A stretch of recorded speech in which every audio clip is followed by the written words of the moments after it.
Si recuerdan, estábamos hablando de energética e iniciamos, bueno, cubrimos en términos generales el tema de glucólisis.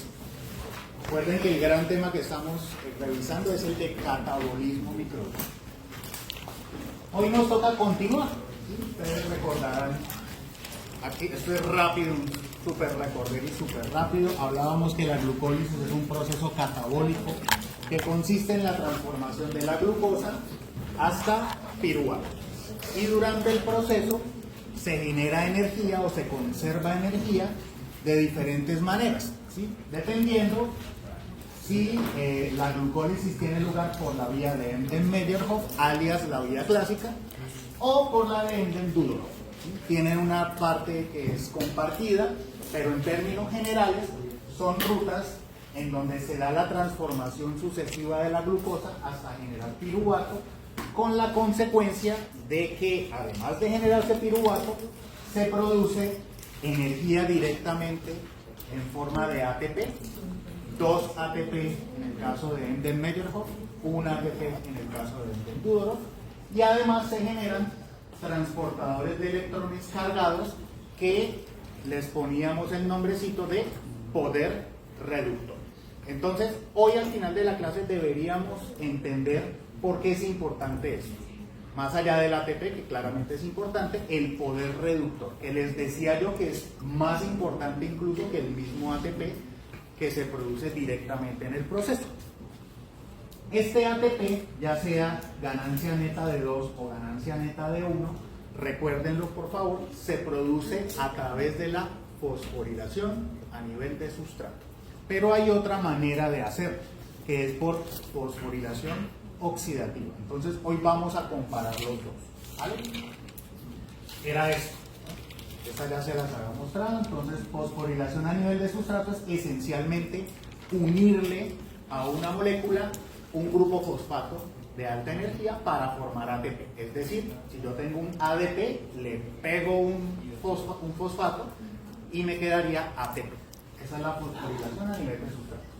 Pero de lo que vamos a hablar hoy más es de este tipo de producción de ATP, que es por fosforilación oxidativa, que ciertamente es un proceso totalmente distinto y un poco más complejo, aunque pues, no tan complejo, ¿no? Entonces vamos a hablar de los dos. Bien, ¿recuerdan la imagen esta un poco agresiva? Entonces hablábamos que la glucosa durante su catabolismo podía irse por varias rutas, ¿no? Y hablamos de la glucólisis la clase pasada. Hoy vamos a hablar de lo que viene de aquí para arriba, que en conjunto se denomina respiración celular. Esa respiración celular puede tener lugar en presencia o en ausencia de oxígeno, ¿no? En presencia o en ausencia.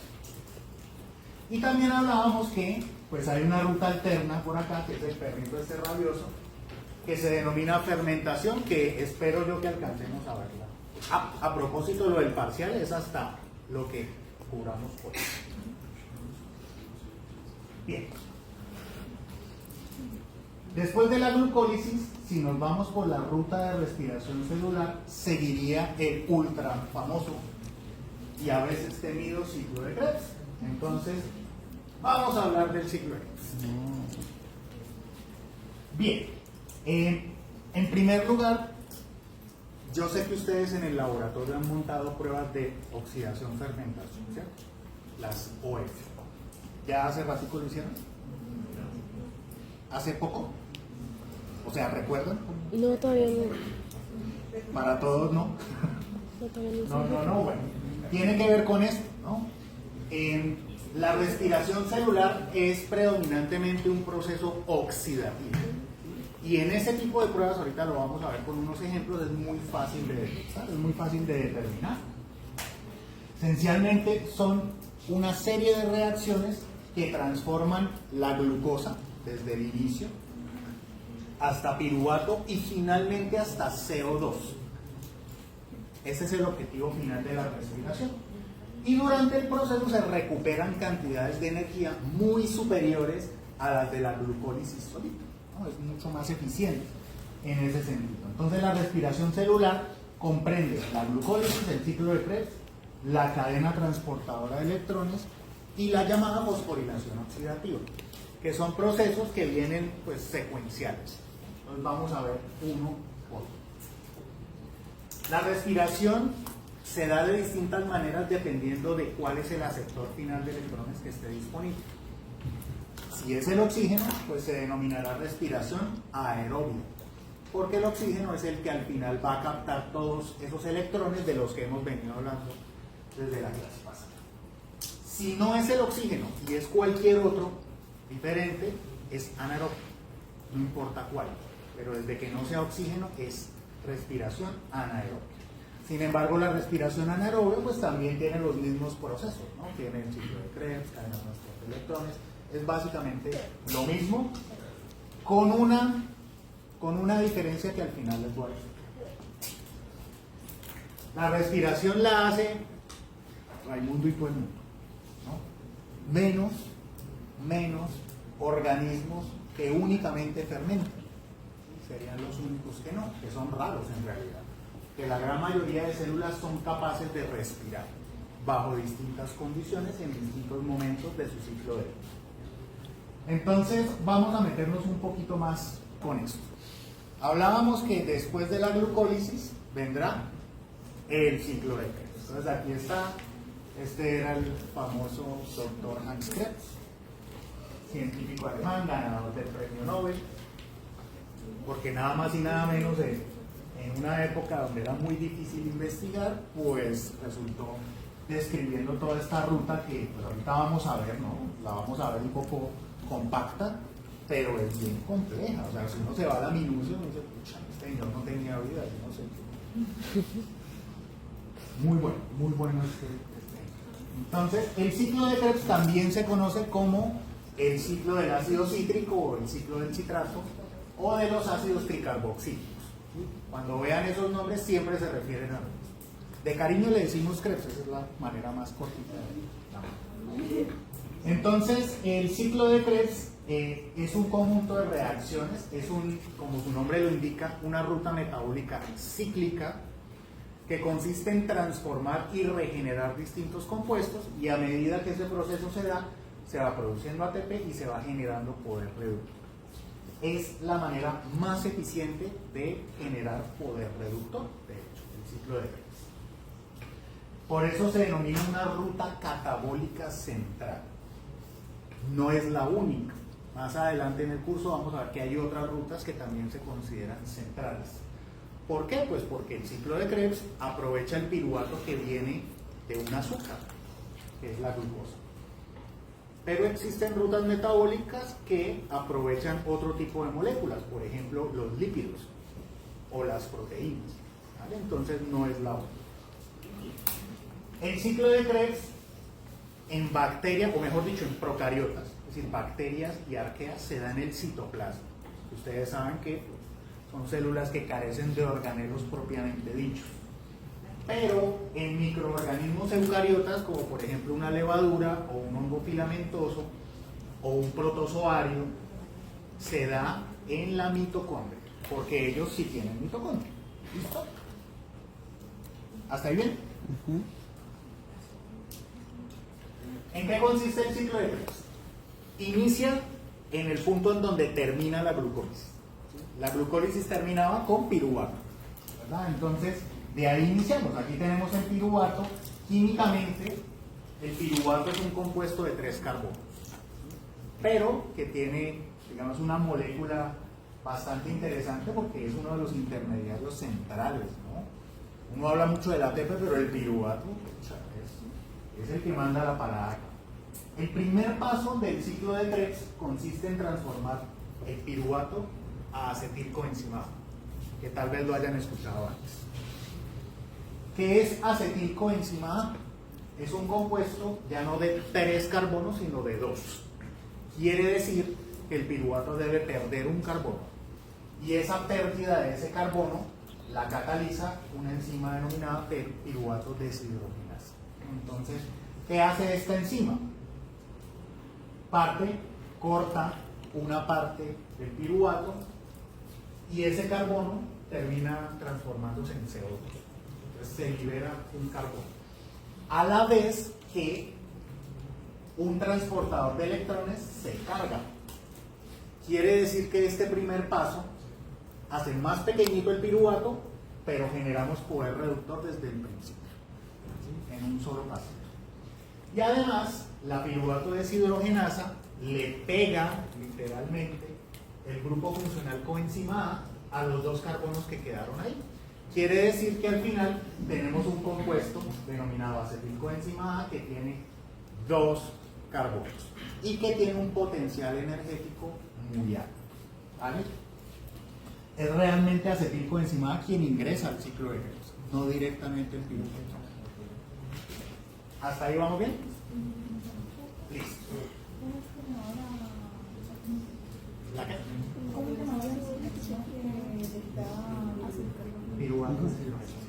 Se produce como dióxido de carbono, carbonato. Piruvato deshidrogenasa también se conoce como piruvato descarboxilasa, ¿no? Tiene los dos nombres. De pronto descarboxilasa le suena uno más acá porque La parte de coenzima A también es pegada por la ¿La qué? La coenzima A también es pegada por la Sí, y es bien interesante porque este paso que comparte entre otras rutas metabólicas es la misma enzima que lo hace. Cuando veamos más adelante beta oxidación, vamos a iniciar de acá también. Bueno, entonces, vamos acá, en acetilcoenzima A. ¿Qué pasa? Esto que está encerrado en el cuadradito azul es lo que acabamos de ver en la diapositiva anterior. Que piruvato se transforma en acetilcoenzima A que tiene dos carbonos. Aquí cada bolita representa un carbono. Y generamos poder reductor, un NADH. Acetilcoenzima A, que es de 2, debe dar lugar a un compuesto de 6 carbonos, que es el ácido cítrico o el citrato, por eso se llama así el ciclo. Es decir, ese primer paso consistirá entonces en fusionar una molécula de 2 carbonos con otra de 4 que tenemos acá. Ustedes ven que el ácido oxalacético, ahorita bueno lo vemos ya con los nombrecitos, pero esta molécula ácido oxalacético tiene 4 carbonos más 2 de acetilcoenzima A, 6 carbonos. Óxido. Ácido oxalacético, ya lo vamos, u oxalacetato, cualquiera de los dos. Aquí lo voy a mostrar sin tanto nombre, solamente para comprender lo básico del ciclo. Y es que se debe generar una molécula de 6 carbonos.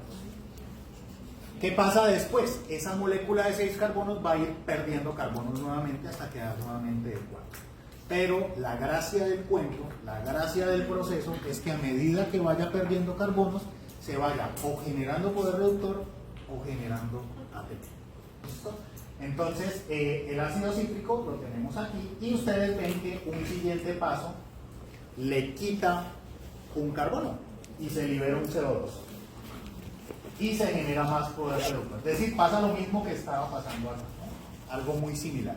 Pierde un carbón, se libera en forma de CO2, pero se genera un NADH. Recuerden que está cargado. Y queda de 5. Y después de 5 va a pasar a 4. Todos los carbonos que se pierden terminan convirtiéndose en CO2. ¿Cierto? Y en estos pasos, que aquí pues hay varios en realidad, se genera más poder reductor, se genera ATP directamente, se genera más poder reductor, se genera más poder reductor. O sea, lo más importante del ciclo de Krebs es que es un ciclo regenerativo, ¿sí? En donde un compuesto de 6 carbonos se transforma en uno de 4, liberando grandes cantidades de energía. Cuando llega a ser de 4 nuevamente, ¿qué se necesita para que se transforme en uno de 6? Acetilcoenzima. Otro acetilcoenzima. ¿Sí? Y ahí continúa. Y eso da vueltas y vueltas y vueltas y vueltas y vueltas. Siempre y cuando exista acetilcoenzima, que ya sabemos de dónde viene. ¿Listo? ¿Hasta ahí vamos bien? Perfecto. Entonces,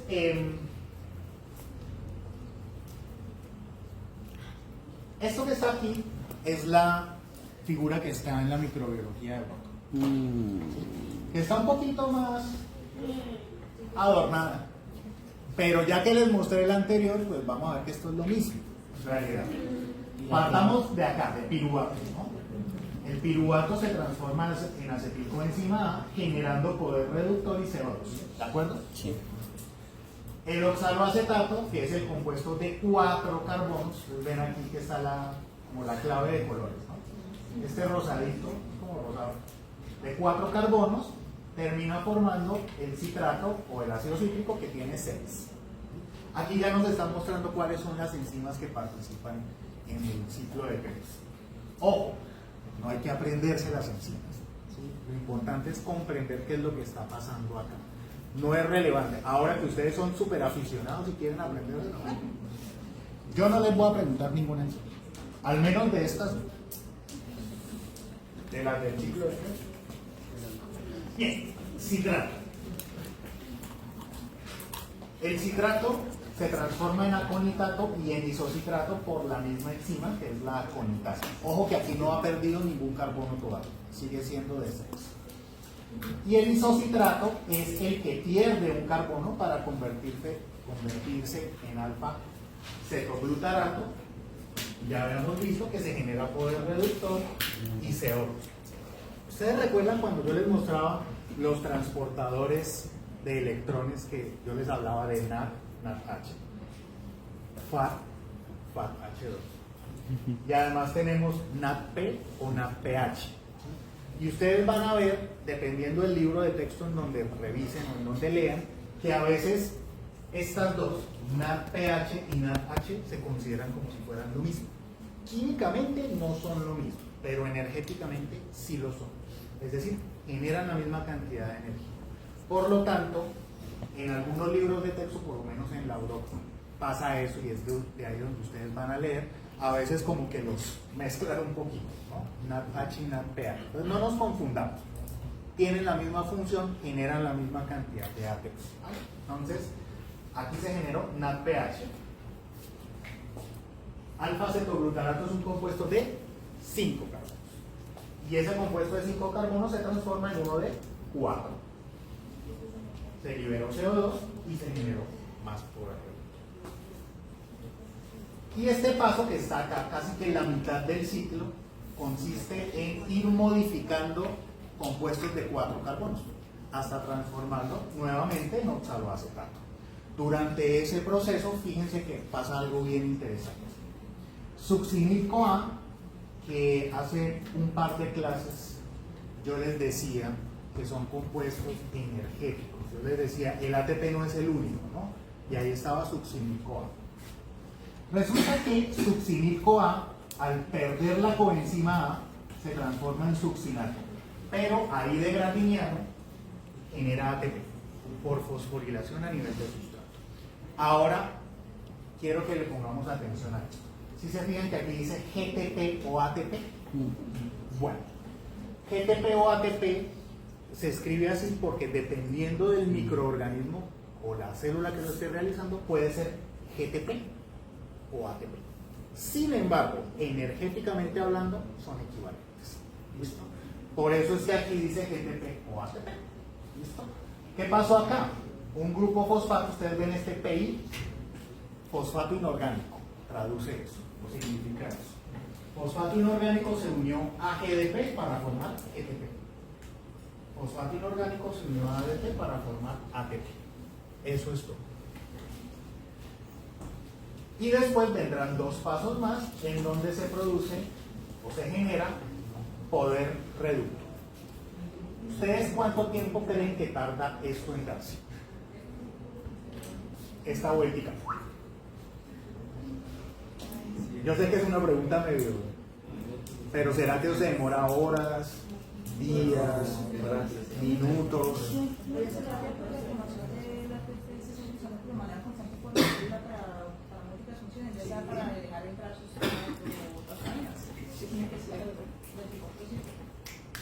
Yes. Pero ¿cuánto sería? Pongamos un dato. Segundos. A ver, es un poco difícil medir, digamos, cuánto tarda en dar una vuelta, ¿sí? Porque tendría que medirse en un sistema muy controlado y en donde no intervengan más variables, ¿no? Pero lo cierto es que las cinéticas de estas reacciones se dan en el orden de milisegundos. Esto es así. Entonces es muy eficiente el proceso. Ojo, eso no significa que crecen igual de rápido. No. Están acumulando, conservando energía. Es bien rápido. Bien, entonces, hasta aquí, ¿qué tenemos? Moléculas que van, o compuestos que van cambiando de tamaño, se va generando poder reductor y se va produciendo ATP. Entonces, la pregunta de siempre es, ¿cuántos ATP se producen con el ciclo de Krebs? ¿Sí? Y ustedes van a ver que esa pregunta está en todas partes. ¿Sí? ¿Cuántos ATP se producen a partir del ciclo de Krebs? Y esa no es la pregunta más importante, en realidad. ¿Sí? Deberíamos preguntarnos cuántos ATP se producen durante la respiración completa, en primer lugar. Porque estos datos podrían llegar a variar. Y de todas maneras, si falta otro montón, pues no tiene mucho sentido en realidad. ¿Qué sí es importante aquí? Así como hicimos en la glucólisis, había una producción neta. ¿Recuerdan? ¿Cierto? Entonces se producían tantos ATPs, tantos transportadores de electrones cargados, 2 piruvatos. Entonces los productos netos aquí es a partir de 2-acetilcoenzima A. ¿Saben por qué 2-acetilcoenzima A? Porque a partir de cada molécula de glucosa se producen 2 piruvatos, recuerden, que eventualmente van a ser 2-acetilcoenzima A. Entonces esta producción neta no está escrita acá, pero viene de una molécula de glucosa, una solita. Entonces, a partir de 2-acetilcoenzima A se generarían 2 ATP o GTP, que es en este paso. Recuerden que eso lo tenemos que multiplicar por 2. 6 NADH. Entonces vamos a buscar en dónde están los 6 NADH. ¿Dónde están? Aquí hay uno. Bueno, NADH, NADPH. 1, 2, 3. Pero aquí había otro, ¿no? Ese no se está considerando dentro de estas cuentas, pero ahorita lo vamos a rescatar. ¿Sí? Aquí esta cuenta es el círculo, ¿no? El ciclo únicamente. 2 FAT-H2 que están por acá y 4 moléculas de CO2. ¿Por qué será importante el CO2? Ya vamos a ir para acá. El CO2 no es ningún compuesto cargado energéticamente ni nada, pero dentro del crecimiento microbiano sí es importante considerarlo. ¿Hasta aquí vamos bien? Si yo le pregunto a alguien, resúmame el ciclo de Krebs, ¿cómo lo podríamos resumir? Señor, sí. El repetirlo de generando coenzima. 2-acetil-CoA en vez de 1, porque la glucólisis transforma una molécula de glucosa en 2 piruvatos. ¿Recuerda? Y a partir de cada piruvato se produce una acetilcoenzima. Entonces de ahí salen los dos. Bueno, ¿quién se atreve? ¡Ole! Ay, no. Para que el día del parcial no se... ¡Profe! ¿Cómo es que era? Ay, yo. Mejor preguntemos ya y resolvemos dudas ya, ¿no? ¿Cómo resumimos el ciclo de Krebs? Ciclo regenerativo. Regenerativo en el cual Un ciclo regenerativo. ¿De qué? pues Lo podemos definir muy sencillo, no tan sencillo o muy complejo. Eso depende de ustedes. Definición sencilla. No, diga. No, pues diga usted que es el profesor.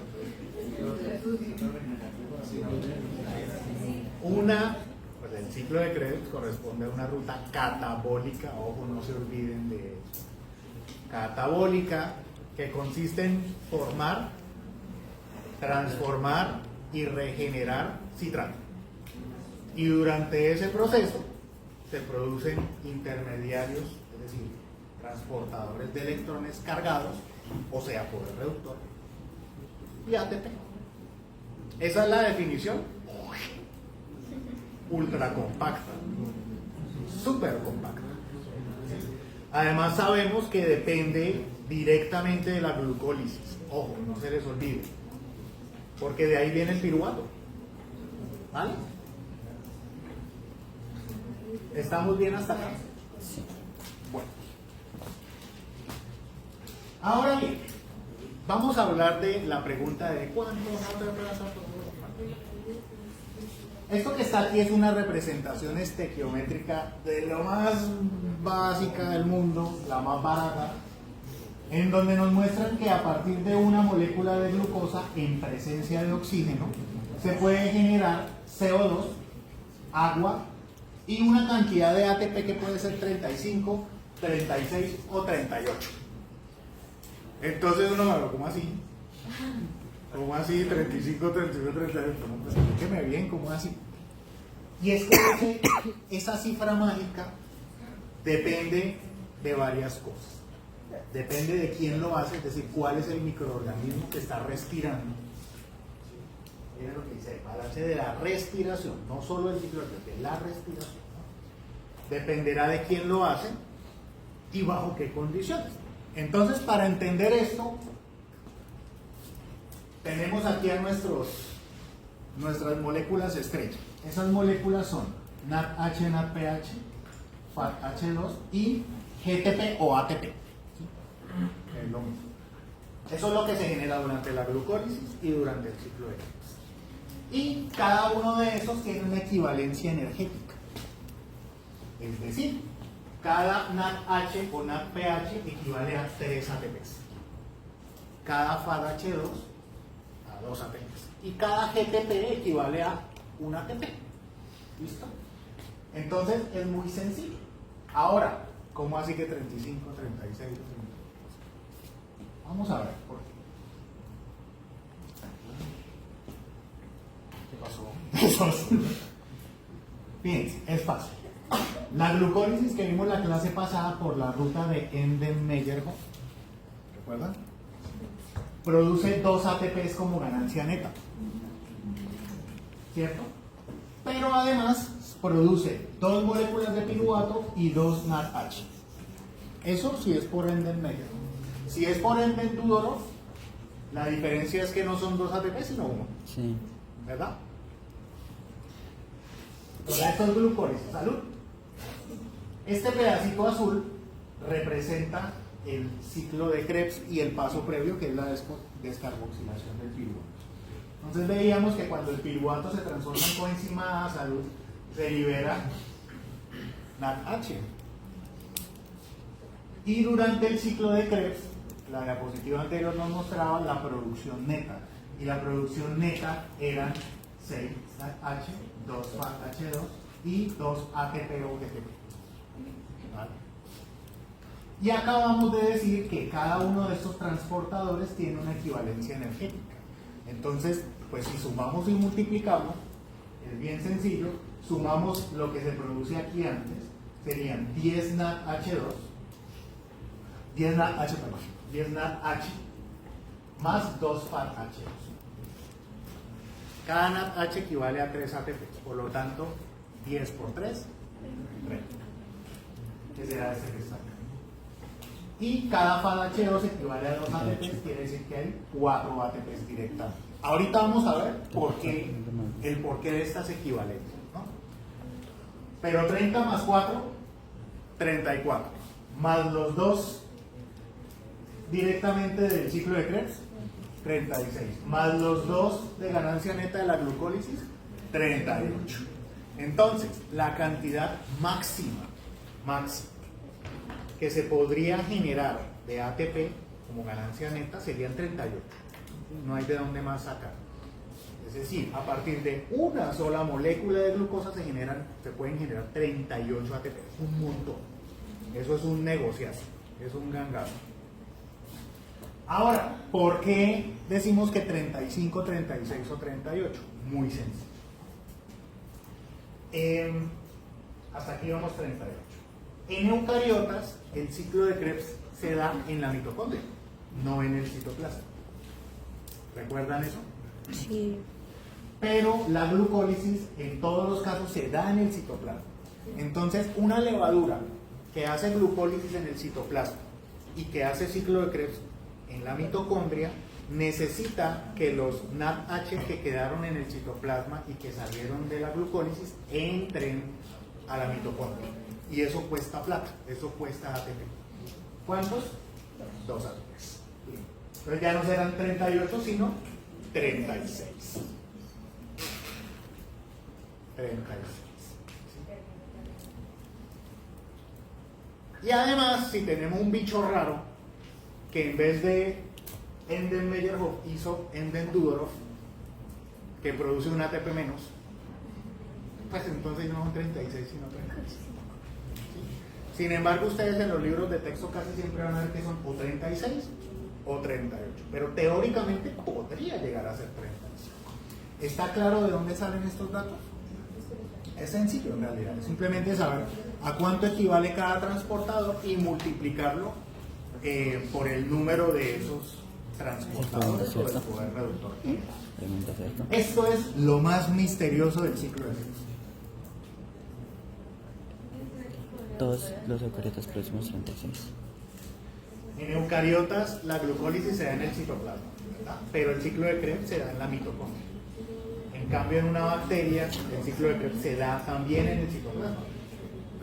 Entonces, como en el eucariota todo el ciclo de Krebs y la cadena de transporte de electrones, que es la que vamos a ver ahorita, se da en la mitocondria, ¿cómo se aprovecha lo que está en el citoplasma si está fuera de la mitocondria? Se tiene que meter a fuerza a la mitocondria, y para introducirlo se requieren 2 ATP. ¿Listo? Entonces, para ingresar 2 NADH se invierten 2 ATP, pero estos 2 NADH, cada NADH equivale a 3 ATP, entonces pues es buen negocio, ¿no? Señor. No podría dar también 36. No podría Dar también 36. 37 podría dar 37 No, por lo que, o sea, si es Dudorov sí. y si es procariota. Podría ser. O sea, los balances energéticos aquí van cambiando. Lo cierto es que más de 38, pues no, es lo máximo que puede generar. Y sea 35, 36, 37 o 38, es muy buen negocio. Es un negocio. Nada comparado con solo los 2 ATPs que se producen durante la glucólisis y nada comparado con lo que se produce en la fermentación, que es lo que vamos a ver más adelante. ¿Listos? Wow. ¿Qué sigue después del ciclo de Krebs? La cadena de transporte de electrones o cadena transportadora de electrones. La cadena transportadora de electrones es la responsable de que todo esto se den, de esas equivalencias energéticas. Entonces, eso está acá, hace parte de la respiración, ustedes saben. Y hay que decir que la cadena transportadora de electrones evidentemente transporta electrones, pero no solo hace eso, tiene 2 funciones.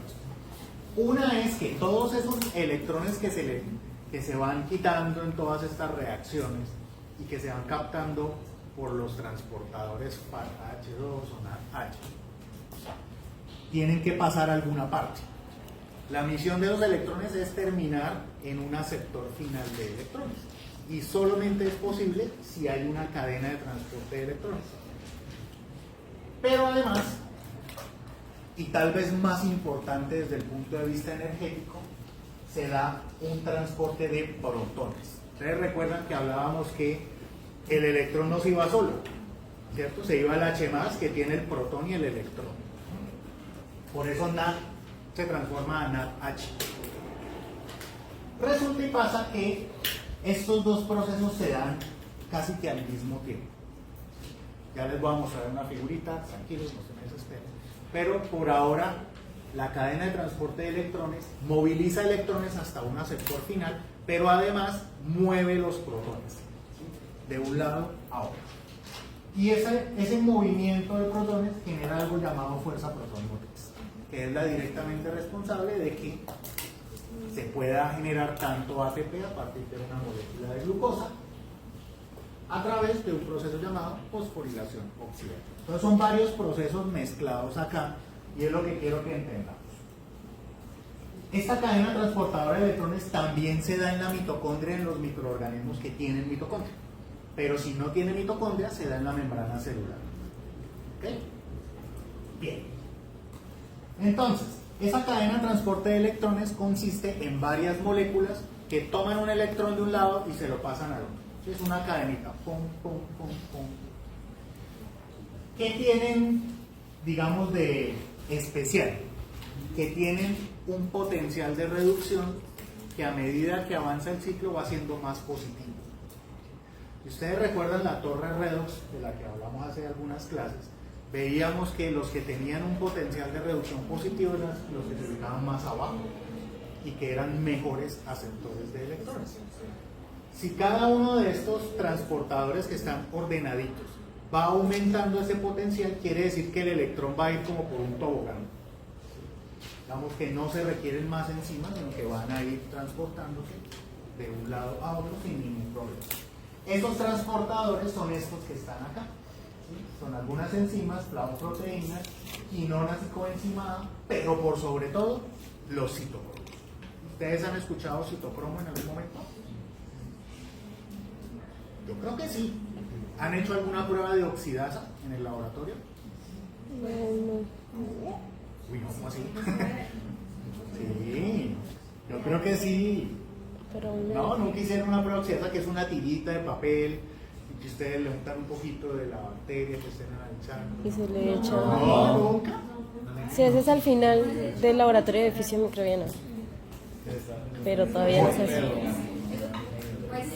Y es que eso sí tiene que ver con los citocromos. Bueno, mejor aún, vamos a entender primero. Bueno, fíjense, esa cadena de transporte de electrones, esas moléculas que van llevando un electrón de un lado a otro, tienen distintos tipos de estructura. Pero aquí les quiero mostrar que los citocromos son unas moléculas que tienen esta estructura. ¿Sí? Son compuestos que tienen anillos tetrapirrónicos. ¿Y eso qué significa? ¿Y eso por qué es importante? Pues se parecen mucho a la hemoglobina, que por ejemplo tenemos en nuestra sangre. ¿Sí? Son compuestos que captan iones de manera con mucha afinidad. En el caso de la hemoglobina, pues hay cierta afinidad por el hierro. Y aquí pasa lo mismo. Quiere decir que durante todas estas reacciones hay cofactores metálicos involucrados. Y son moléculas pues que son más o menos complejas. Su función es, insisto, pasar de un lado a otro los transportadores de electrones. Ahora bien, ya lo vamos a ver en una figura, lo prometo. Pero a la vez que eso pasa, esto que está aquí, que es una membrana celular, se empieza a cargar. Literalmente empieza a adquirir carga positiva en su parte externa. ¿Por qué? ¿Por qué? ¿En dónde tiene lugar la fosforilación oxidativa en una bacteria?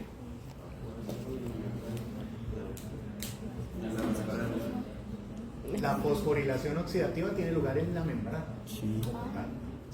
Y la cadena de transporte de electrones en la membrana también. ¿Sí?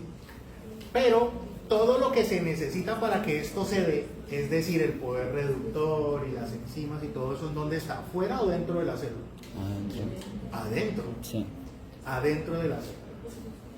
O sea, acá. A medida que se da el proceso del transporte de los electrones, todos estos signos más, que no son más que protones, van saliendo al exterior. Ya hablé como un español, saliendo al exterior, subí arriba. Van siendo traslocados, ese es el término, al exterior de la membrana y empieza a ser más positivo. Y entre más positiva sea, más cargada está. Y fíjense que todo el exterior en este caso está cargado positivamente y aquí esta que tiene menos signos más está menos energizada. ¿Por qué es importante esto? Porque esto funciona pues básicamente como cuando uno está tratando de contener mucha agua. Tratando de contener mucha agua y hace tanta fuerza que uno ya no es capaz de contenerla. Se explota. Es decir, como esto. Sí, esta es la analogía que se maneja. Y es que, pues yo no sé si ustedes conocen una represa. Las represas sirven también como hidroeléctricas, frecuentemente. Y tienen como estas desembocaduras, estos embuditos, gracias. Y entonces fíjense que toda el agua que está aquí acumulada entra con fuerza. Lo mismo pasa en la membrana de los microorganismos, pero en vez de agua son protones, ¿sí? Son iones cargados positivamente, como se ve acá. Entonces, si una membrana está muy cargada positivamente afuera y poco cargada positivamente adentro, por simple ósmosis los iones van a intentar entrar. Si encuentran un huequito pequeñito, de una.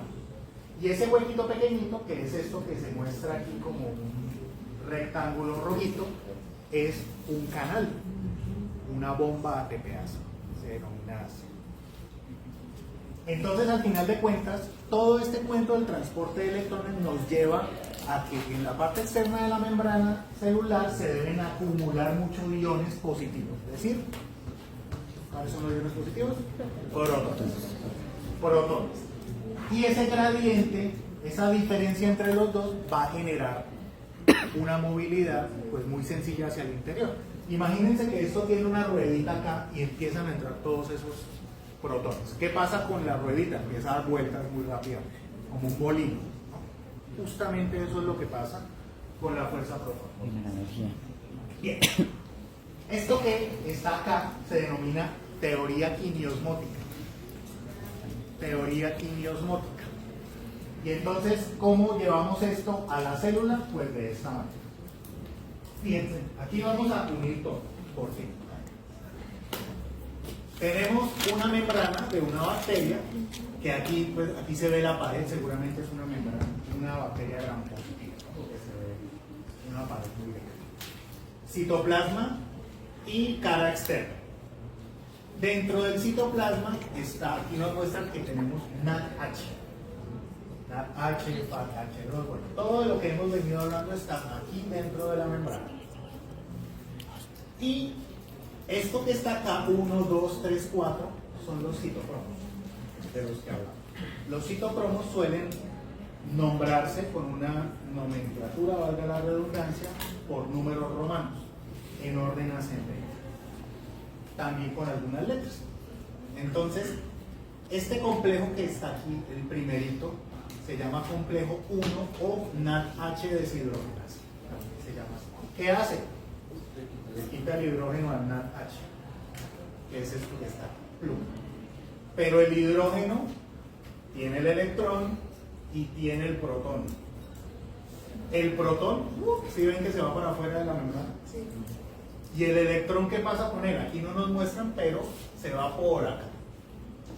El electrón se va de 1 al 2, del 2 al 3, del 3 al 4 y después al aceptor final del electrón. Siempre habían estado uniditos, felices, amigos. Pero la cadena de transporte de electrones básicamente se trata de eso, en realidad. ¿Sí?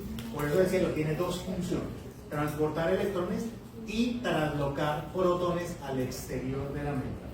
Entonces, entre más NADH haya, más cargada va a quedar la membrana afuera, ¿cierto? Y va a llegar un punto en el que está tan cargada, tantísimo, que quiere entrar de alguna manera ese gradiente de protones, y el huequito, el de la represa, el embudo de la represa, es esta molécula que está acá, que aquí le pusieron de nombre ATP sintasa o ATP sintetasa. Esta es una estructura bien interesante, ¿sí? Ahorita vemos en un pequeño videito cómo funciona, pero esencialmente da vueltas, ¿no? Da vuelticas, y por cada vuelta va pegando fosfatos inorgánicos al ADP, y por eso se produce ATP con tanta eficiencia.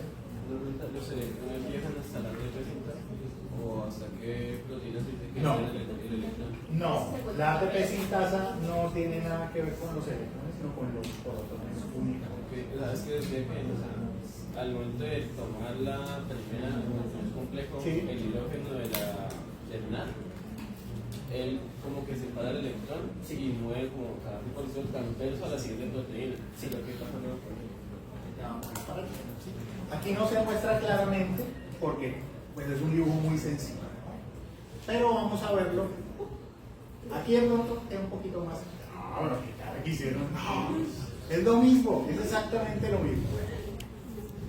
Fuera de la membrana y dentro de la membrana celular. Lo mismo. Tenemos el complejo 1 llamado NADH deshidrogenasa. Y aquí está el NADH. Entonces, fíjense lo que pasa. El electrón sigue un camino por dentro de la membrana. Y el protón se va para afuera. Agarra un camino separado. Ahora, la pregunta es buena. ¿Qué pasa al final con el electrón? Pues recuerdan eso de lo que hemos venido hablando desde el principio de un microorganismo necesita un aceptor final de electrones para poder crecer. Bueno, aquí es en donde esto toma sentido, porque pues no solo por decir, si esto fuese, como creo que ese es el caso en esta cita, este es un proceso de respiración aeróbico. Fíjense lo que empieza a pasar con los electrones. Viene para acá, después pasa a otro complejo, pasa a otro complejo, pasa a otro complejo y al final, ¿qué pasa? Dos electrones forman agua. Agua.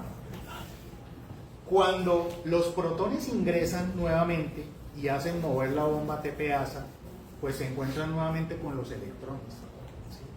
Y como se necesita un aceptor final de electrones, que en el caso de la respiración aerobia es agua, o sea, es agua, es oxígeno, perdón, es oxígeno, pues H más O2 es H2O, o sea, se genera agua, ¿sí? Y además durante el proceso también se había generado CO2, recuerden.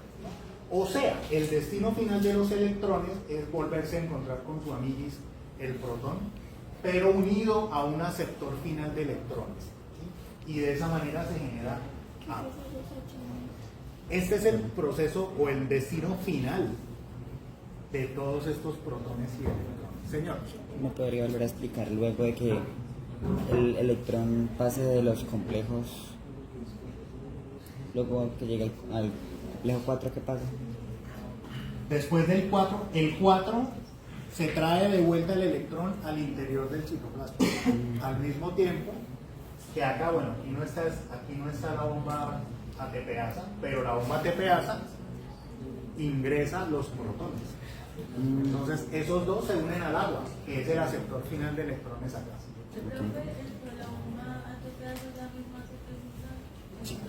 Sí, es la misma. Perdón si no lo aclaré antes, pero es la misma. Vale, pues esta figura es la misma cosa que la anterior. Yo estoy presentándoselos de la manera más simple, más sencilla que existe. Ahora bien, ¿hasta ahí vamos bien o alguien tiene dudas? Claro que entendamos que la cadena de transporte de electrones transporta electrones, pero también exporta protones. Por favor, eso es importante. Porque sin los protones no hay quimiosmosis, no hay gradiente, no se puede mover la TPasa. Esto que está aquí son dos ejemplos de citocromos, de esos transportadores que vimos. Citocromo C oxidasa y citocromo CA. Son los citocromos más famosos que se estudian en bacterias aerobias y anaerobias. Cuando les preguntaba si habían hecho una prueba de oxidasa, es que en el laboratorio uno puede determinar si la bacteria o el microorganismo que estoy evaluando tiene estos citocromos o no. Y se basa en una reacción enzimática que genera, es muy simple, es cualitativa. Simplemente miramos el cambio de color, ¿sí? De un colorante, de la redundancia. Entonces, cuando ustedes montan una prueba de oxidasa, se ve algo así. Se puede hacer en papelitos de filtro o en tiras. Ustedes simplemente toman un poquito de la colonia y lo untan en la tira de oxidasa.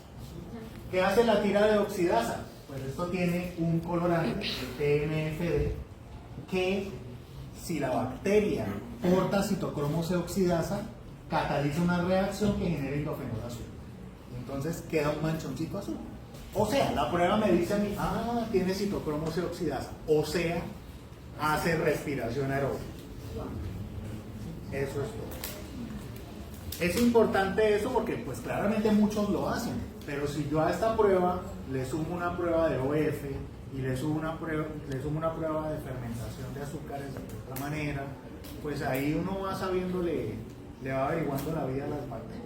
Ustedes que van a desarrollar un mini proyecto de aula con esto, pues es importante que entiendan por qué podrían hacer una prueba de oxidasa, o si vale la pena o no. ¿Vale?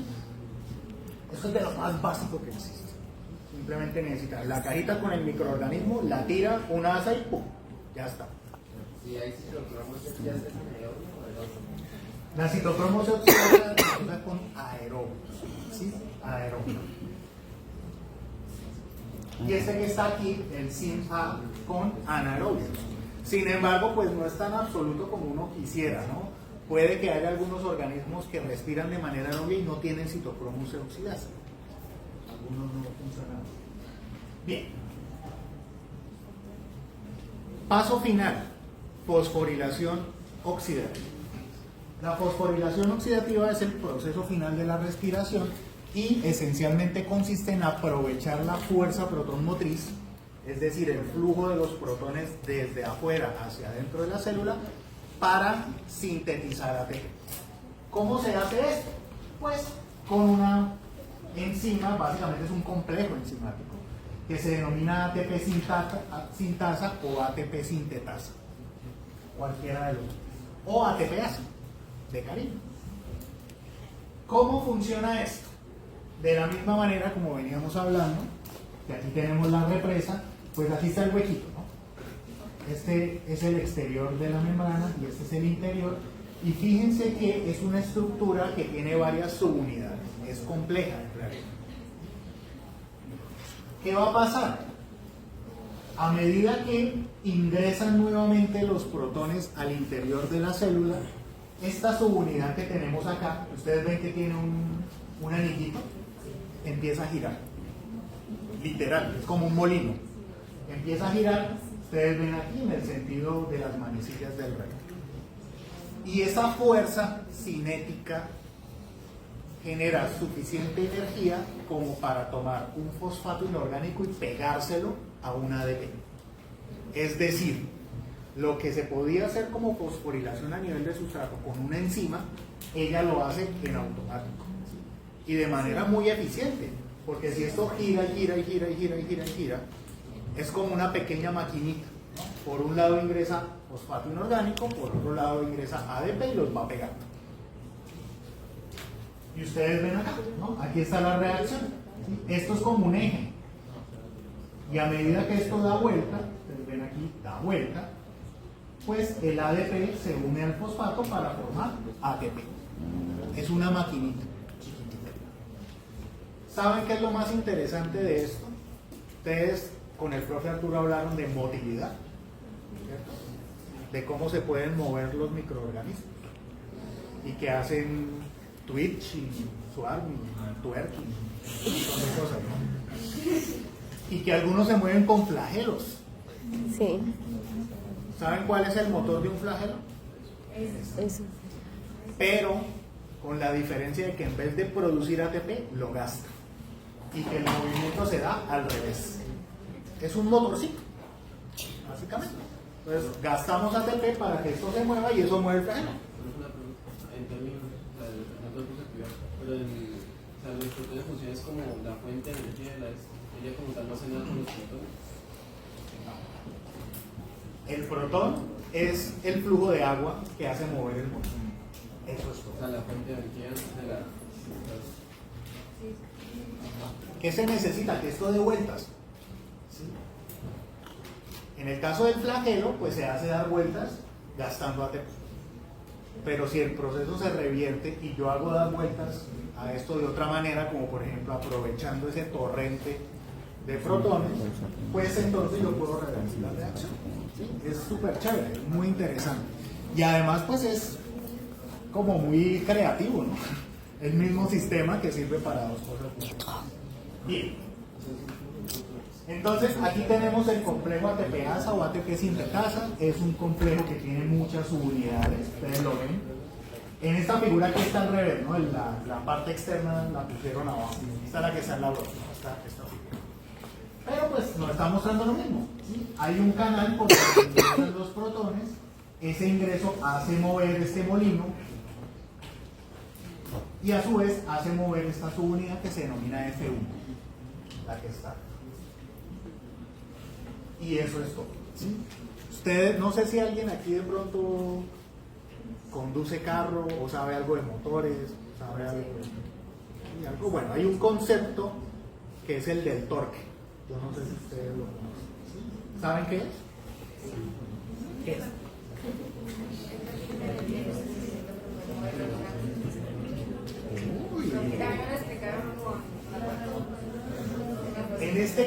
¿A qué se refiere el torque? ¿Sí? El torque lo podemos equiparar como a la fuerza, entre comillas. ¿Sí? Imagínense un, no sé. Exactamente. Muchas gracias. Muchas gracias. Les preguntaba lo de manejar porque, pues, cuando uno va en un carro y uno mete primera velocidad en un carro, tiene mucha fuerza pero poca velocidad. Sí. Pero si uno pone un cambio para cuarta o quinta, puede agarrar mucha velocidad pero tiene muy poquita fuerza. Si uno va a una subida, pues ahí se queda. ¿Ustedes han visto los videos de la Loma por Medellín? Y se quedan los carros. Tal cual. Intenten subir eso en quinta velocidad. No. Entonces, ese concepto de torque también se aplica acá. Y es que ese movimiento pues tiene fuerza, en realidad. Entonces, lo de los protones, fíjense, el torque consiste en que entre 3 y 4 protones pueden generar una T. O sea, por eso parece que literal es un motor, por eso les diría yo. Es muy interesante. Muy bonito, muy chévere. O sea, desde el punto de vista bioquímico, esto es espectacular. O sea, hay una energía que necesita ese mecánico. Sí. Netamente mecánica. Sí. Es muy eficiente. Bueno, aquí es lo mismo, no me detengo más. Esto que está aquí, vean. Esta es la misma TPasa, aquí está la membrana, la cara externa está abajo, la cara interna está arriba, y estos puntos negros que están acá son los protones. Entonces, esos protones pueden ir ingresando y hacen mover el eje. Y esto que se ve aquí arriba, ¿sí ven? Que se va pegando. ADP más fato inorgánico. Tan chévere. ¿Ven que se une y cambia de color? Sí. ADP se une al fosfato y sale la T. Tan bonito.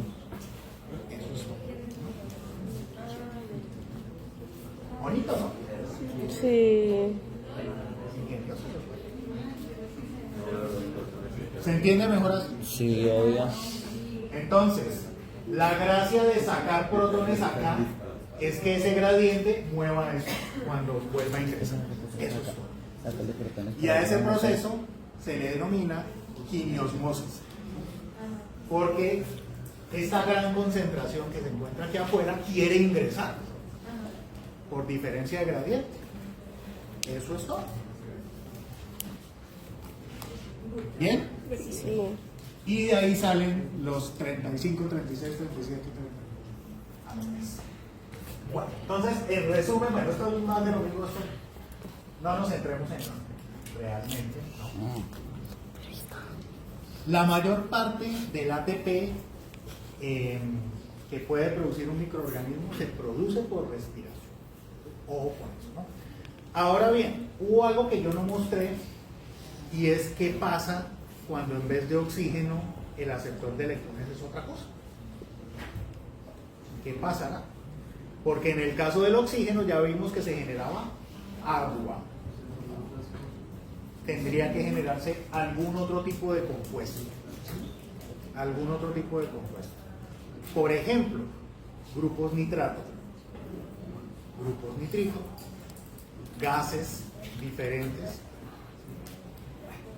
El metano, por ejemplo, es un gas que producen microorganismos anaerobios y que tiene poder combustible. Se puede llegar a utilizar y es un resultado de la respiración anaerobia. Es bien interesante. Sin embargo, desde el punto de vista energético, pues pasa lo mismo, ¿no? Aquí lo que cambia es quién recibe los electrones al final. Bueno.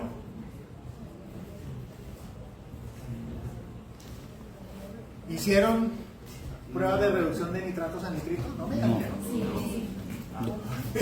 ¿Dónde? ¿Cuándo?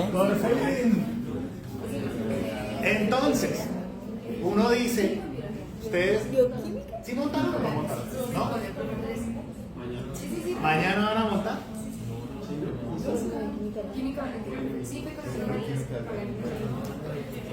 ¿Con Andrés? Existe una prueba bioquímica llamada test de reducción de nitratos, que se basa en la transformación de nitratos a nitritos.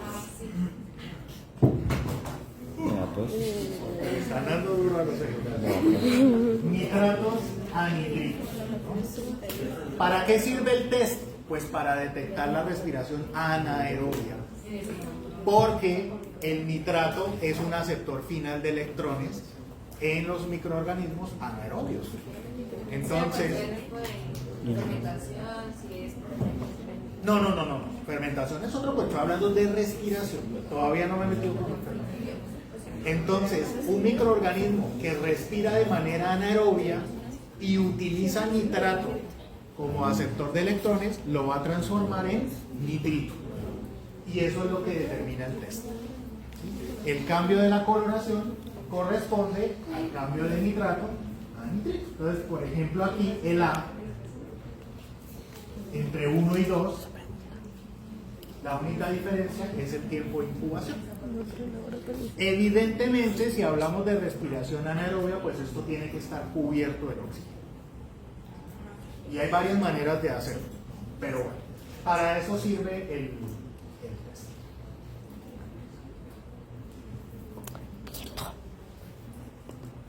Vamos a avanzar con fermentación, pero yo creo que para el parcial dejamos hasta acá. ¿Les parece? Sí. Pero igual avanzo hasta donde alcance con fermentación. Bien, entonces, habíamos visto que las principales rutas catabólicas se basan en respiración. Nosotros hemos visto hasta este momento monosacáridos, apiruvato, acetil-CoA, ciclohexanol y esto. Eso es lo que vimos ahorita. Entonces, una pregunta, en la anaerobia también se sigue el mismo proceso, eso de citocromos y hasta la fotosíntesis. Sí. La diferencia es que los citocromos pueden ser distintos, pero cumplen la misma función. Entonces, todo muy bien. ¿Qué pasa cuando no hay un aceptor exógeno de electrones? Es decir, si el organismo es aerobio y puede respirar en condiciones aerobias, pero no hay oxígeno, ¿se muere? Depende. Algunos sí, si son aerobios estrictos. Si es Pero entonces ahí viene la palabra facultativo. favorita de muchos, facultativos. Total. ¿Qué significa un facultativo? Significa que si no puede respirar se saca el as bajo la manga y tiene ahí otra manera de sobrevivir un poco. Entonces, si no hay un aceptor exógeno de electrones, algunos, no todos, pero algunos microorganismos pueden sacarle el quite al asunto fermentando. Entonces, ¿en qué consiste la fermentación? Básicamente en encontrar una manera alternativa de que los electrones que vienen de la fuente de carbono lleguen a algún lado, ¿sí? Que en el caso de la respiración anaerobia pues ya no será oxígeno. Existen distintos tipos de fermentación, estos tal vez son los más conocidos, pero hay muchos más en realidad. Y vamos a hablar un poquito de qué se trata el asunto. Lo primero, tengamos claro esto. La fermentación es una alternativa a la respiración. ¿Vale? Es una alternativa catabólica que se da cuando no hay un aceptor de electrones que sirva para hacer respiración. Eso es todo. Además, la fermentación como proceso se da en condiciones de anaerobiosis. Las fermentaciones se dan en condiciones de anaerobiosis. desde el punto de vista fisiológico. Es decir, una fermentación etanólica, que es la que se utiliza para producir vino, cerveza, chirrinche, bodega, todo lo que ustedes quieran, se da en condiciones de anaerobiosis. Mi abuelita, que en paz descanse, hacía masato por allá en una y ella no tenía ni idea de qué era lo que hacía, pero mezclaba ya un poco de arroz licuado y salía el masato y era una fermentación etanólica. ¿Tu mamá qué? Hace unos años. La primera es la No, no sé familia masato. Montar fermentación. No. Y no lo saben. Bueno, entonces tenemos varios tipos de fermentos. Vamos a hablar un poquito de las más importantes, sobre todo de la etanólica, que es la que ustedes más van a estar explorando durante su carrera y la que de pronto le causa más alegrías a algunos. Primero lo primero, el OF sí lo hicieron, ¿cierto? Ya lo voy a preguntar. Entonces, el OF es una prueba que se usa para saber si un organismo oxida, es decir, respira o fermenta o hace las dos, en cuyo caso sería facultativo. ¿Qué es eso? Entonces ustedes montaron este tipo de pruebas, les dieron unos tampoco. No, ya casi. Y la anterior tampoco, porque esa era el Nah. de químico orgánico fósil. No, pero en laboratorio de física. No lo hemos montado aún. Sabemos hacer Bueno, por favor pongan atención. Por favor pongan atención, porque en el laboratorio ustedes ven la explicación más desde el punto de vista del procedimiento. Pero ya que vimos respiración y que estamos hablando de fermentación, pues es que la manera de detectar eso en el laboratorio es esta justamente, ¿vale? Entonces, ustedes van a montar dentro de poco unas pruebas en tubo que tienen estos medios de cultivo que son de color verde. Y esos medios de cultivo se llaman medio de Hughes-Lifson, que son un medio de cultivo que tiene un montón de sales, pero no tiene fuente de carbono. O bueno, tiene una pequeña cantidad de fuente de carbono. Esos medios se mezclan con azúcares. Entonces yo puedo suplementarlo con glucosa, o con sacarosa, o con lactosa, o con galactosa, o con el azúcar que yo quiera, para hacer este tipo de pruebas. ¿En qué se basa? En que yo pongo a crecer la bacteria en el mismo medio con y sin oxígeno. Entonces, con oxígeno es este tubo que está abierto y sin oxígeno este que tiene aquí una capa de aceite para cubrirlo, protegerlo del oxígeno. Y se pone en cuba. ¿Qué pasa? El medio, cuando el azúcar es consumido, se generan productos ácidos que hacen que el pH varíe. Y ese pH que varía cambia el color del medio, de verde Amarillo. a amarillo. Entonces, como este era el tubo que estaba abierto y cambió de color, pues quiere decir que oxidó, se respiró ese azúcar. Pero si el tubo que estaba cubierto del oxígeno no cambió de color, quiere decir que no es capaz de fermentarlo.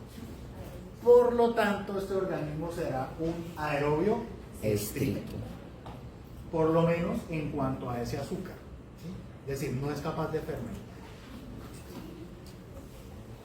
Cuando tenemos al contrario, pues será al contrario, ¿sí? Entonces, cuando está cubierto del oxígeno y logra cambiar el color del medio, quiere decir que lo fermentó. La fermentación produce o genera productos ácidos. Los que hacen ambas cosas son los ultra famosísimos facultativos, ¿sí? Que lo pueden hacer de ambas formas. Pero también puede que no haga ninguna de las dos. Quiere decir que no es capaz de utilizar ese azúcar.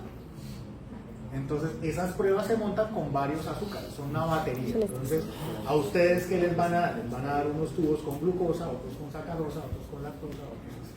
Y la idea es que ustedes establezcan qué azúcar oxidan y qué azúcar fermentan. Vamos a accidentar. ¿Listo, señor? O sea, es que siempre que mencionan fermentación se dice que hay una forma de productos ácidos, pero eso son productos que son ácidos. Ya vamos para allá. Ya vamos para allá. La fermentación genera productos ácidos y eso depende de qué tipo de fermentación es. Por ejemplo, la fermentación etanólica produce etanol. El etanol tiene carácter ácido. La fermentación, ahorita que estábamos en el artículo, hablábamos de ácido láctico, ¿no? La fermentación láctica produce ácido láctico, que es ácido. Oh my God. La fermentación butírica produce ácido butírico, que es ácido. Y así sucesivamente. Tienden a ser ácidos y variar el pH. ¿Pero por qué pasa eso? Bueno, lo mismo. El TSI también sirve Sí. para... ¡Ay, por fin! ¡Pero por fin! Ah, micrógeno. El TSI sirve para lo mismo. Es distinto en realidad porque las dos pruebas se hacen en un solo tubo, no se Sí. hacen en tubos por separado. Pero es lo mismo. Fíjense que aquí un microorganismo fue capaz de variar el pH en el fondo, pero no en la superficie. Es exactamente lo mismo. ¿Vale? Este de pronto es un poco más famoso, es más práctico, en realidad. Es más práctico, más económico también. Muy chévere. Pero bueno, Teoría. fermentación alcohólica o fermentación etanólica. Versión Fácil. fácil. Bueno, un pequeño paréntesis. Ok. Frecuentemente cuando ustedes revisan información de fermentación en los libros de texto, van a encontrar como si la fermentación incluyera la glucólisis misma. Siempre lo encuentran así. Y hay un motivo para eso. La fermentación parte del piruvato al igual que el ciclo de Krebs, ¿no? Son procesos distintos. Pero si se produce ATP durante el proceso de la fermentación, casi nunca se da realmente después de la glucólisis, sino durante la glucólisis. En pocas palabras, ustedes van a leer, la fermentación alcohólica produce 2 ATP por fosforilación a nivel de sustrato.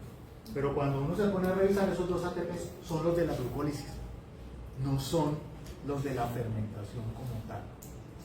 ¿Sí? Y esto lo quiero dejar claro porque es un motivo de confusión muy frecuente. Fíjense lo que está pasando acá. Glucosa se transforma a piruvato, a 2 piruvatos, ¿no? Esto es glucólisis. Y en este caso es en Meyerhof porque se producen 2 ATP. Y a partir del piruvato es en donde empieza realmente el proceso de fermentación. Recuerdan que esto es una alternativa catabólica cuando no hay un aceptor de electrones exógenos. Entonces, ¿cómo funciona esa cosa? ¿Cómo funciona? Bueno, en condiciones de anaerobiosis, cuando no hay un aceptor de electrones, el piruvato puede ser transformado a acetaldehído por la piruvato descarboxilasa. Esta reacción no genera energía, no genera, digamos, ningún intermediario energético que valga la pena, únicamente produce CO2 y acetaldehído. Pero el acetaldehído sí puede ser transformado a alcohol etílico, a etanol, por medio de una enzima que es la alcohol deshidrogenasa, que cuando ustedes estén por allá en Bioquímica 2 les van a contar que es la enzima del alcohólico, o bueno, la enzima del bebedorcito, porque esta enzima es inducible y entre más bebe uno, como que más se produce, y es la enzima encargada de producir etanol, pero también de revertir. Esta reacción en realidad es bidireccional. Entonces, cuando las personas están, yo no, nunca, cuando están tomándose la cervecita y se le empieza a subir a la cabeza, pues es porque se está acumulando el etanol. Y entonces algunas enzimas, como por ejemplo esta que está acá, empiezan a transformar el etanol en otros compuestos. ¿Saben qué da el guayabo?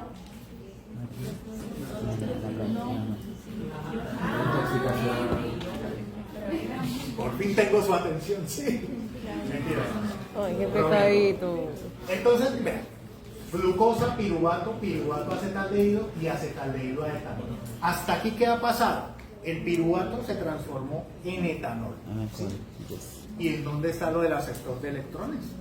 Pues resulta que el etanol puede, o sea, toda esta ruta puede devolverse y regenerar el piruvato. Y por ese motivo se habla que el piruvato puede ser tanto el donante como el aceptor de electrones, porque en este caso dona y si se devuelve, acepta. ¿Sí? O sea, energéticamente esto, nana y cucas, ¿no? Sin embargo, el etanol de acá, esto se puede ir a otras partes, ¿no? Puede irse por otros lados que eventualmente podrían llegar a generar poder reductor. Esta es la versión un poquitín más detallada, tampoco tan detallada, ¿no? Pero la glucosa se transforma en piruvato por la glucólisis. El piruvato forma acetaldehído, o a partir del piruvato más bien, se forma acetaldehído, y aquí tenemos la famosa alcohol deshidrogenasa, que es la que transfiere electrones de un lado a otro. El acetaldehído acepta los electrones que vienen de atrás y se produce el etanol. Y el etanol se puede regresar, es decir, donar sus electrones para generar nuevamente acetaldehído. Esto es como voy allá y me devuelvo, voy y me devuelvo, voy y me devuelvo. ¿Por qué es necesario esto? Porque los electrones tienen que ir a algún lado. Es necesario que vayan a alguna parte. Entonces, si bien no hay una ganancia neta de energía, el organismo sigue siendo viable, sigue estando vivo. Por eso es una alternativa catabólica a la respiración. Ahora, esta no es la única manera de hacerlo, existen otras. Por ejemplo, la fermentación láctica, la de los yogures, la de los probióticos, la de los yogures. Bueno, todas esas fermentaciones ustedes las van a hacer en el laboratorio, no en fisiomicrobiana. Cuando estén en microindustrial, allá nos vemos, cuando lleguen allá. Montamos fermentaciones etanólicas para producir vinito, fermentación láctica para producir yogur, fermentación acetogénica para producir vinagre, y así va. Utilizan estos procesos. La fermentación láctica puede ser homoláctica o heteroláctica. Creo que con esa homoláctica o heteroláctica. Es decir, fíjense que se parece a la fermentación etanólica. La diferencia es que al final se produce lactato, ¿no? Pero con la diferencia que aquí estamos gastando poder reductor, fíjense. Gastando poder reductor. Entonces, pues como que energéticamente tampoco es tan conveniente.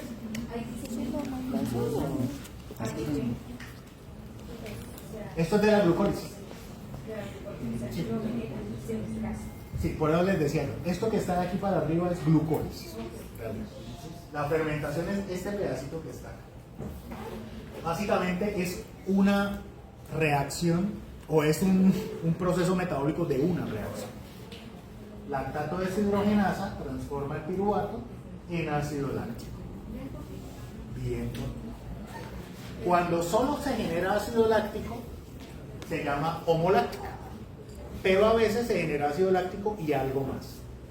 Y en ese caso se denomina heteroláctica. ¿Sí hay una pregunta?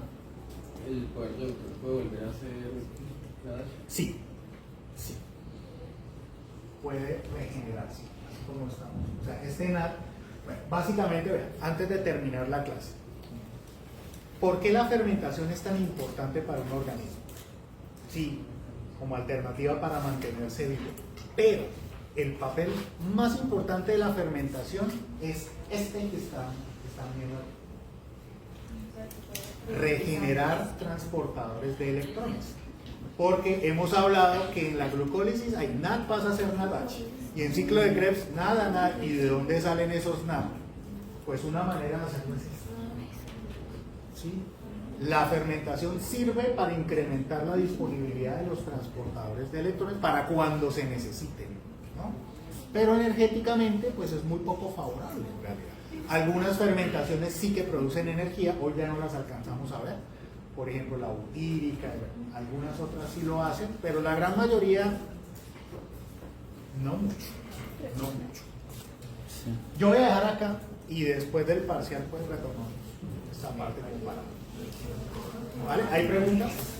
No, prólogo. Bueno, entonces, lo del parcial, de acuerdo, ¿no? 8 de mayo, 13 y 15 de mayo. Acá. Acá listo.